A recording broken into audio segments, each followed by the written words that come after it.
What's going on, everybody? This is DMV Click. I'm your man, Darren. And I'm Ravenna, but you can call me Vin for short. And Welcome to our space. This is episode 4. Woo-hoo. And in episode 4, we are going over mental health, how to take care of it, how important it is, and how we can better our mental health. So before we get started right quick, today we have some special guests. We've made this a family affair today. And then our special guests are my mother and my older sisters. So say hey, you guys. Hello, Hey. everybody. So mental health really is something that I feel is definitely the light is being shed on it way more than it was before, especially with this pandemic going on.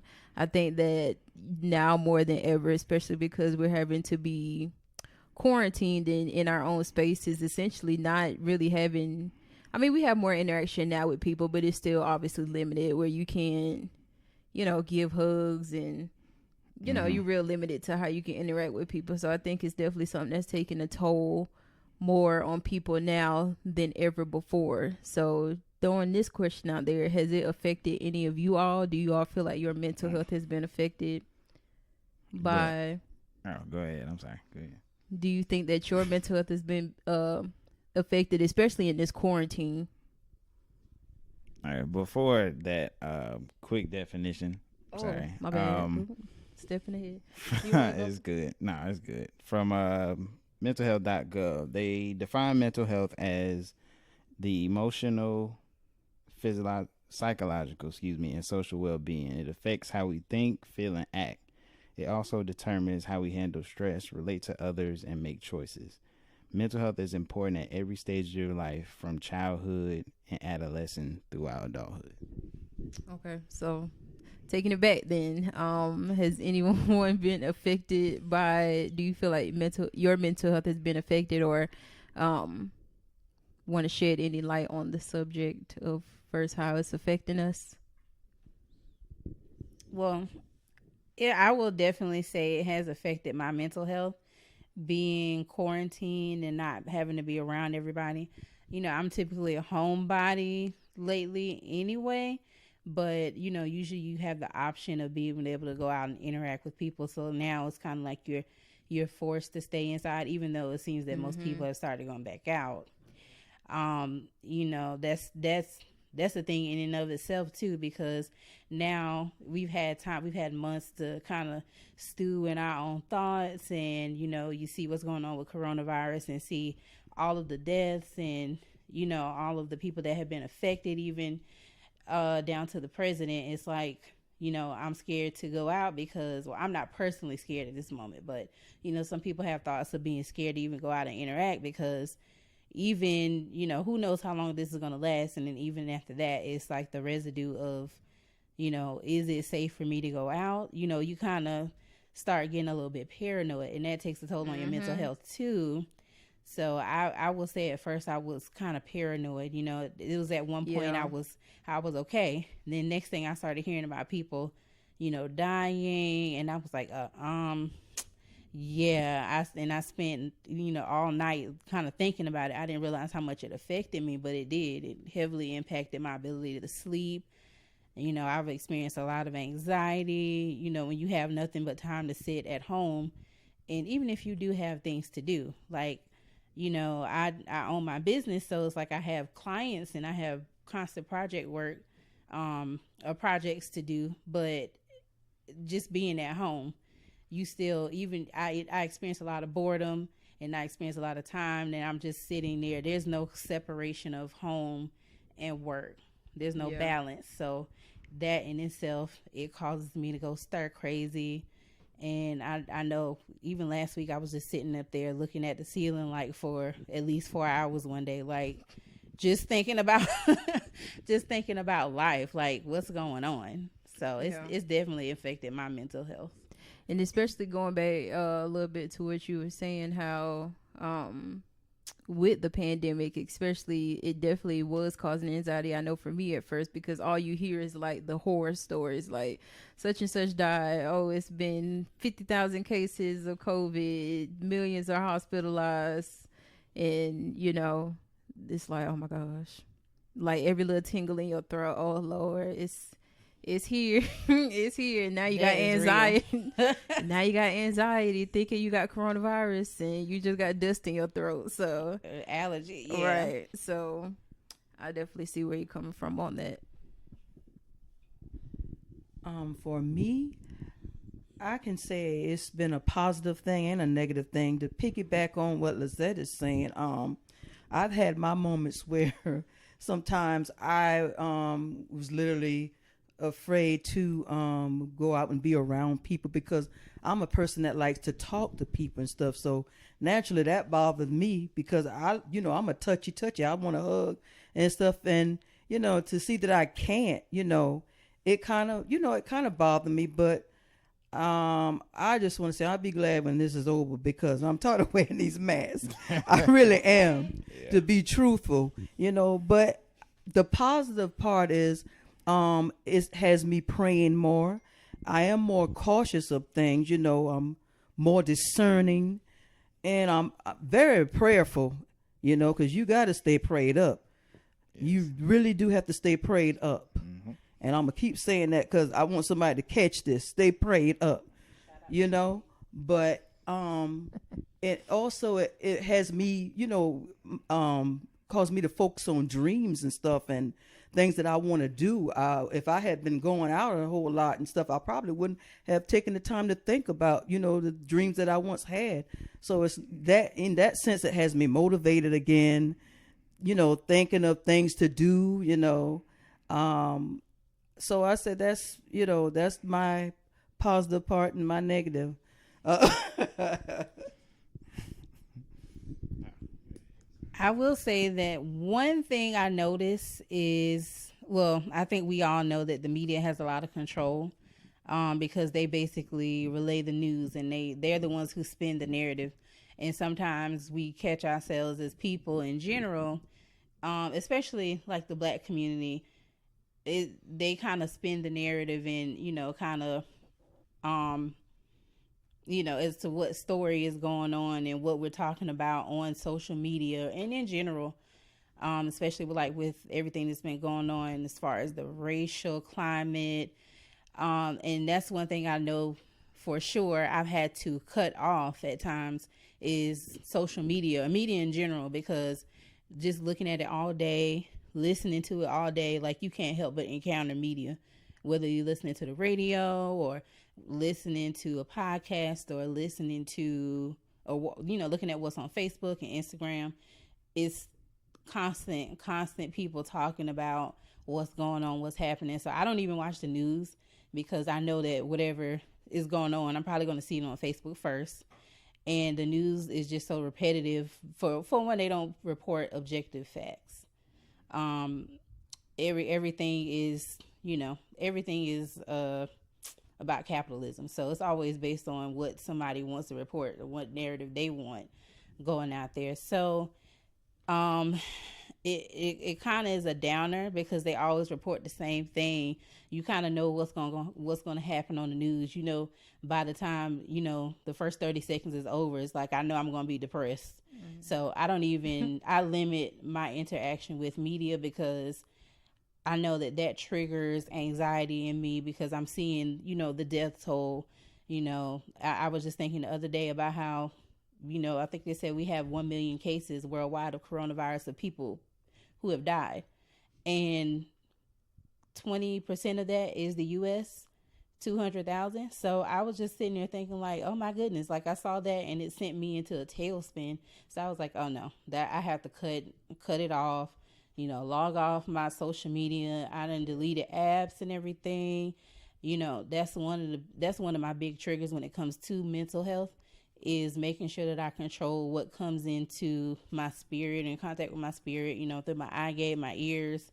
You don't want to leave that to chance and allow everybody to give you information because, that's one of the ways I usually use to can actually help me cope with my mental health, So. And you actually hit a point that we was about to go into a little bit later on how to cope with mental health. Yeah, better ways to maintain it and make it better for yourself. But just to talk about social media real quick again, I think that's the biggest advantage we have right now as far as handling with the BLM movement and certain things. It really has helped put a spotlight and attention on things, but at the same time, it can also hurt. You know, like she said, you know, she got to cut everything off because you see so much down your timeline or wherever, and it's so much. So I think, you know, just all together, you know, you just gotta, like I said, limit what you want to come in and limit what you want to take in, and just try to keep it all positive. I feel at the end of the day, and just, you know, take care of yourself first and foremost, and, you know, I think everything else will, you know, be better after that. So, okay, this is a what's the word? I'm gonna give a rebuttal. Do you all think that mental health sometimes is kind of used too loosely? Like, they're said, oh, I have depression. Like, they're just using it just like to say, like it's a trend, like to have mental health or something like that. Do you think people are doing that? So, like, is it popular? Well, not pop. I guess so, but well, not in a good way. Are but it's people popular just saying, like, using any type of feeling that they have to diagnose themselves with mental health? Like, if I say, "Oh, I'm sad," like they're trying to attach themselves to anything. Yeah, like I didn't feel like getting out the bed this morning. I got depression. You see, Okay. or do you all feel like people are doing that now? Yes. I feel as though, first of all, I think you touched on something important. There is a distinction between sadness and depression. I feel like we all experience sadness as just human beings in general. It's just a part of being human. You know, we experience like a gamut of feelings as we're human. But I think a lot of people, and I've even experienced it myself. One time I was experiencing some depression, you know, a couple of years back, and I remember a friend said, what did she say? She asked me, you know, you have no kids and you have a good job, and so, you know, I don't understand, you know, why you feel so sad. But it wasn't sadness, it was depression. It was something that was outside of my control. It wasn't about, you know, what my life circumstances were, because as we all know, we've seen plenty of examples of people with depression, and, you know, even as far as committing suicide, celebrities and non-celebrities, people who look like they have it all on the outside, and that's not really the case. They're suffering on the inside. So I think, for one, there's that distinction of depression and sadness, and now it has kind of, you know, led to a bit of people being lax when they use the word depression. It's kind of, I will say, I think it kind of has become a little trendy. You know, everybody is saying that they have depression, and the instances that I have seen, you know, they're not necessarily, well, I will say this, you can't really determine what somebody else is feeling. So if somebody's saying they feel depressed, I think you always owe it to that person to, you know, kind of explore that, because you never know what people are, you know, if somebody is saying that they feel something, take it seriously, you know, because you never know when somebody is opening up. I definitely think you should take it seriously. But I think that for me, it has become a little trendy just because of the fact that people don't realize that there's like a whole range of mental health mental health conditions. You know, some people have a little bit more control over it. You know, I know for me, I deal with depression and anxiety from time to time, but I'm kind of introspective, so I can kind of see where things come from. And sometimes I'm able to, you know, control my moods and all that stuff. But there's some people who, you know, it gets so intense that, you know, it goes all the way up to suicide, you know. So I think I would say that you definitely have to make sure that you pay attention to people, because everybody's just different. Everybody is different. So I like that. You brought up a good point when you said that people use it as sad. Well, when they're depressed, and they use depressed and sad interchangeably. And that takes me back to kind of like the old days, to where, like, I've been talking with my mom, And in the old days, people, if you told like your parents you were sad, they would be like, you know, you don't have no reason to be sad. You know, you got everything you need, or you young, you don't know nothing about sadness, right? Or you what got free room TikTok and said, board. go depress them dishes. So, so it's just like I'm definitely glad it's something that is coming, coming out now and definitely becoming more prevalent. But I want to ask my mom to kind of expound on how in your generation, how parents really viewed it, and how do you think it's more so evolving now to where we shedding more light on it and, talking about it more or acknowledging it more and not just, being around the bush about it. Back in my day, our parents would always say kids are to be seen and not heard. We didn't really have a chance like to express ourselves. We just had to do what they say and, be done with that. And now, these days, kids are able to express themselves, to say what they feel and what they think and be heard, as long as they're saying it in a, honorable and respectable way, And back in the day, my mom, we could tell her we was feeling sad or upset or, we're bored and stuff, she'd be like, you better go outside. You too young to be bored. You too young to be sad, But they didn't, really take it seriously like that. They just, told us to, going outside was the answer to everything, or taking castor oil was the answer to everything. It was the answer to every sickness. You got a cold, get some castor oil. You got to use the bathroom, get some castor oil. Just everything, Yeah. Oh, yes. But now,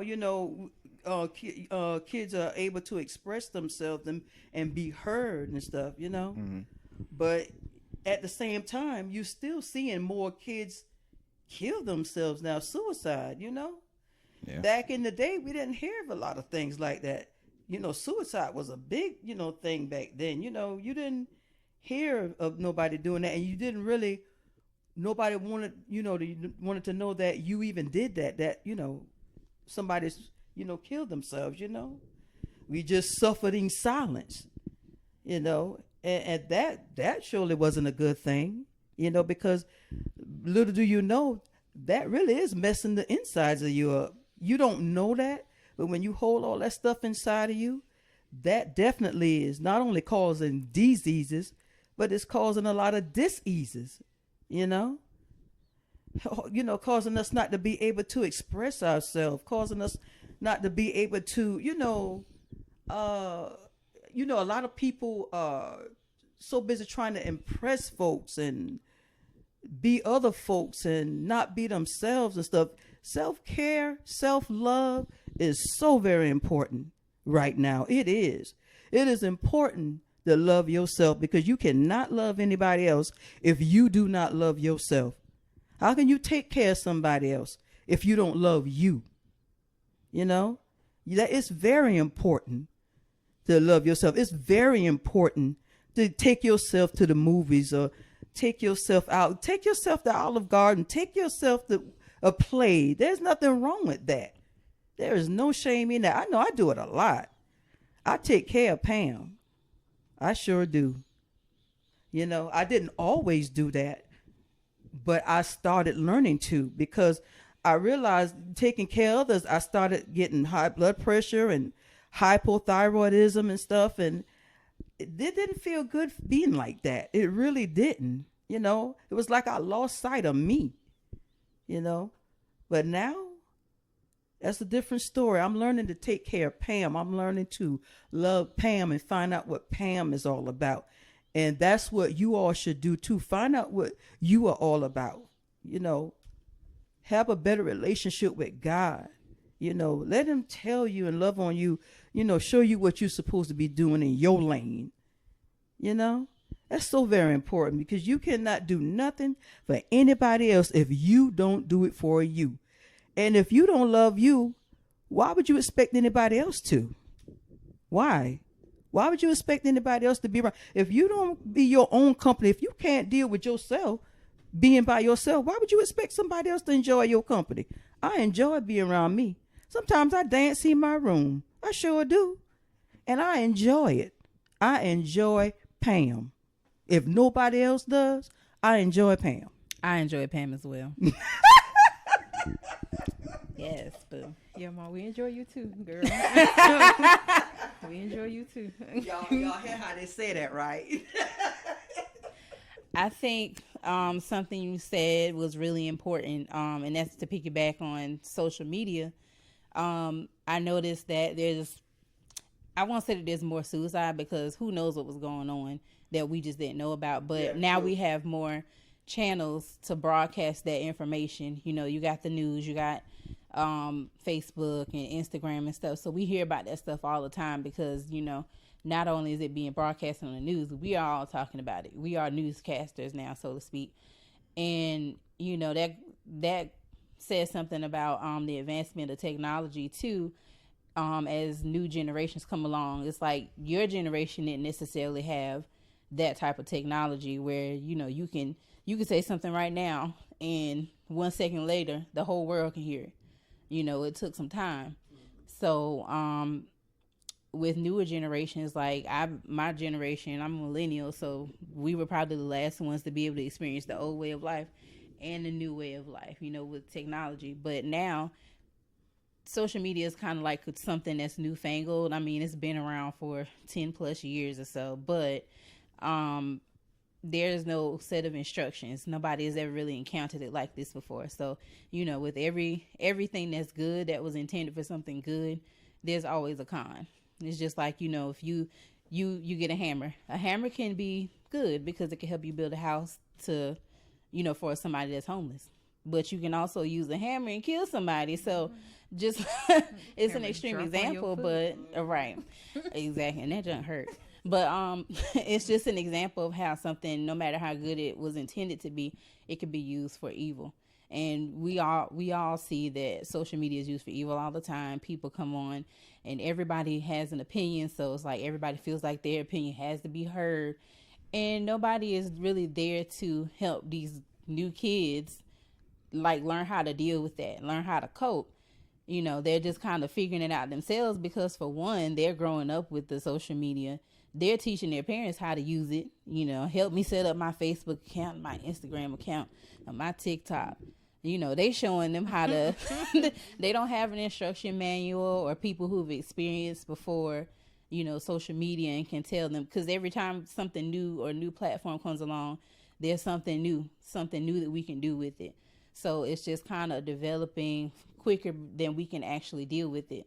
So you have these kids who don't really know how to coping with this on their own. They're dealing with the fact that, you know, somebody can put their, you know, take something that happened. Like, for instance, when I know a lot of teenagers and stuff, we know they send nudes and stuff. Somebody can go and send a nude and, you know, get embarrassed just like that because somebody sent it around to everybody like that.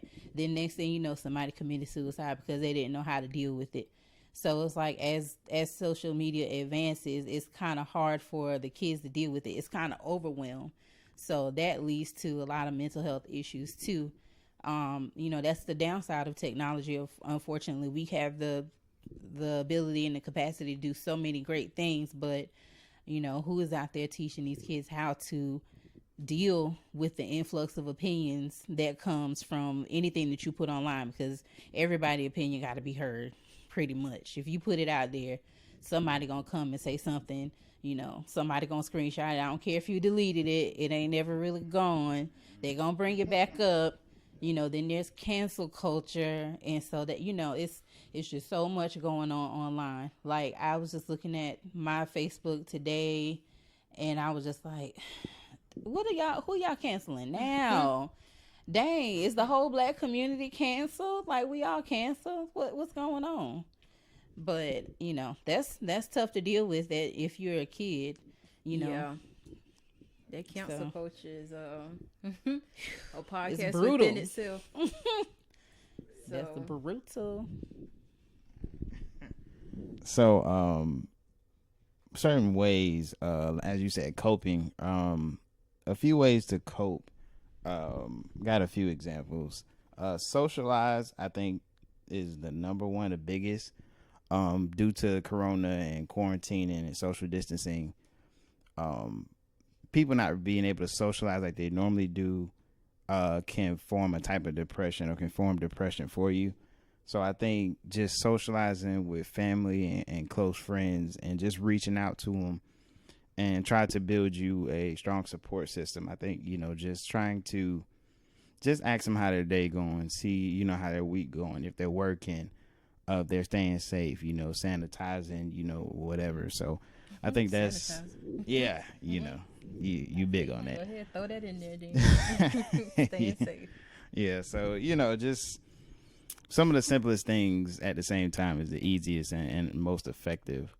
Another thing is, let's see, I'll say get enough sleep.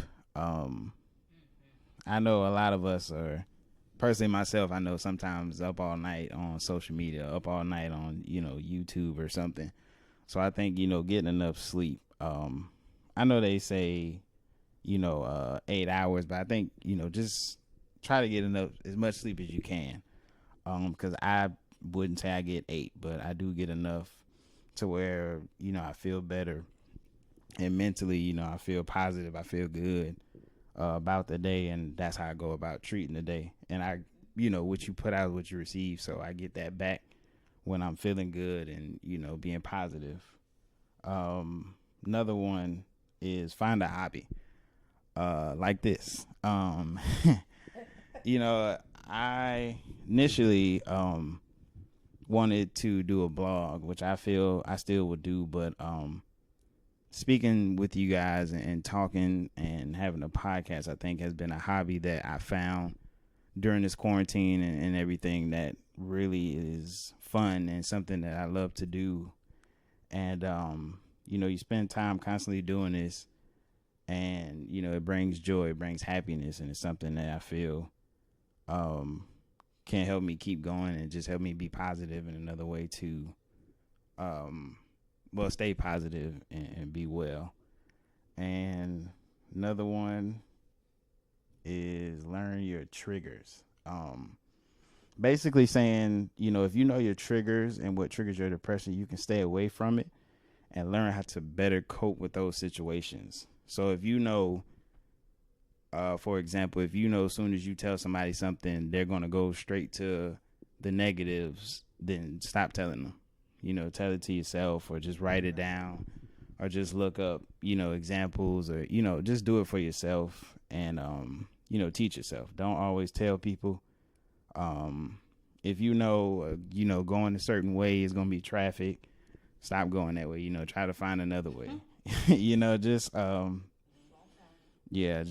try not to put yourself in that situation, because if it triggers you and you walk right into it, you set yourself up. That's nobody else's fault, so please, just learn what triggers you, what, gets you in the negative way, and stay away from that and be positive. Darren, you know what? I was agreeing with you when you was talking about the sleep, because when you're sleeping, a lot of things happen when you're sleeping. Your body is being rejuvenated and refreshed, and it's healing itself while you're sleeping. So it definitely is important to get enough sleep. And about those, what did you say, have a hobby? Yeah, my hobby, line dancing. I line dance in my room. I go to line dancing class, but it helps keep me sane. And another thing, I read the Bible a lot, and I read positive books, and I speak a lot of affirmations and confessions and stuff. It really helps me to focus and to stay positive and to remember who I am at this time. It really does help. Yeah.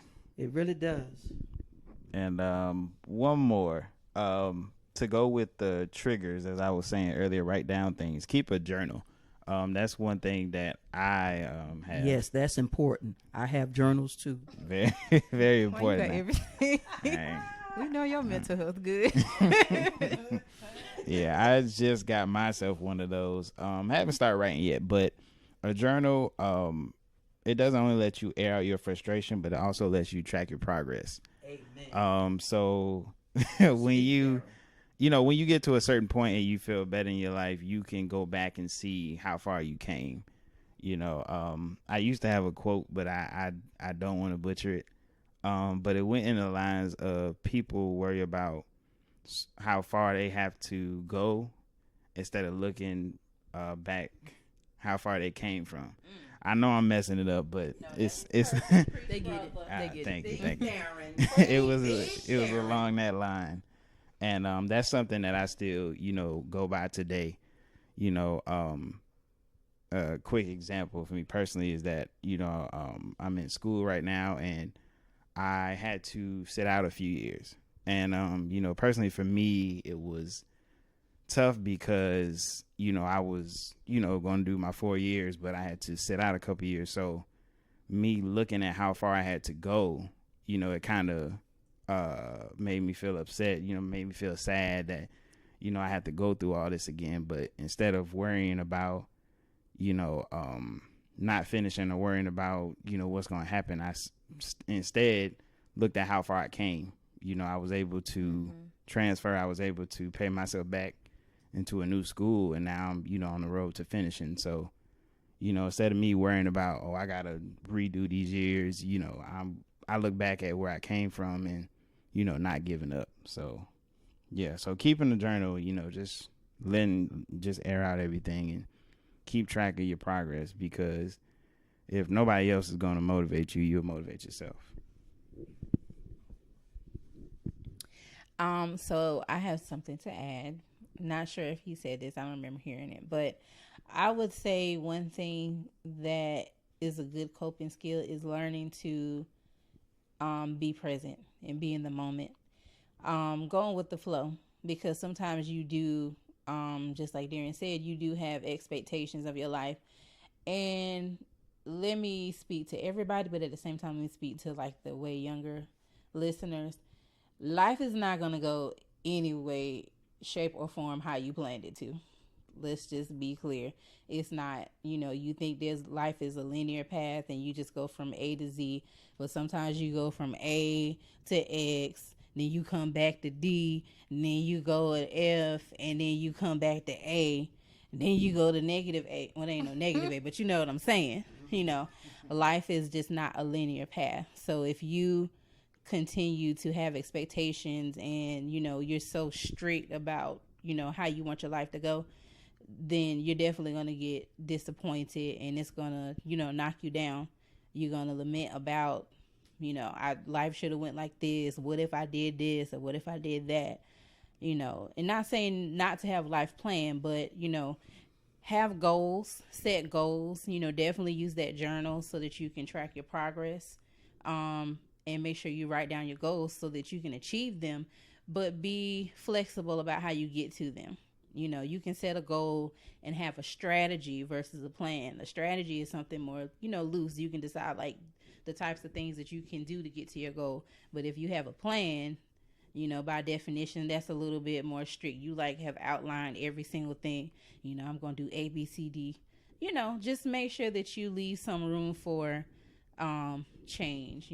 Be a little bit fluid and flexible about how you get to your goal, and that's definitely going to help you to be able to cope. And you're not going to be so down on yourself, because you're going to be like, I achieved my goal. It might have taken me a little bit longer than I wanted to, but I achieved the goal, and that was the point. And what you'll realize is that it's really about the journey, because it's not just about you getting to, for instance, with you, Darren, it's not just about you getting to your degree. It's about the journey that it took you to get to the degree. A lot of times it's the stuff, the struggles that we go through that literally qualifies us for the next level of where we're going. You can't just be like, hey, I want to do this, and then you're the next day here. You can't bypass that path. You have to take that path because it's preparing you for whatever is to come next. So, just be fluid, be flexible about how you get to your goals, and learn to go with the flow. And it's going to make life, it's not going to make it easy, but it's not gonna add to your challenges. That's just one more thing to stress about, and you don't want to stress because stress can definitely literally kill you. So go with the flow. And I would like to say to all of you, because this is something I do very well, laugh. Learn to laugh. Yeah. Laugh at yourself. Don't be so serious all the time. Laughter is good for the soul. I know it does my soul good.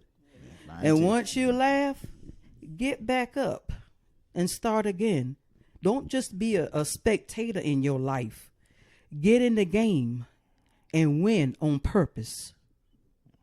All right, guys. So we're going to wrap it up there. While this subject definitely could go on and on and on, and we definitely could spend all night talking about it, we're going to wrap it up there. But we just want to remind you to keep pushing on. Make sure you, like we said, know your triggers and know how to avoid those triggers and limit them. Make sure to get plenty of sleep at night and find someone to talk to. Even if it's one of us, we don't bite back at all. So if you have anything you ever need, just know that we are here for you and we got your back if you need anything, because we'd rather see you alive and happy than, somewhere else. So take care of yourself and your mental health, and just be positive. And I promise you, if you put out positive energy, you'll get it back. Right, you will. Because I put out positive energy right there. All the time. That was shady, but okay. So before we leave, we just want to let you all know that we have expanded our podcast. We are now on Apple Music or Apple Podcasts, Google Podcasts, Spotify, and Pandora. So you all can check us out there as well and follow us for updates. And we want to remind you to live the life you love with a purpose, passion, and positivity. Exactly. And we will see you all next episode. See ya.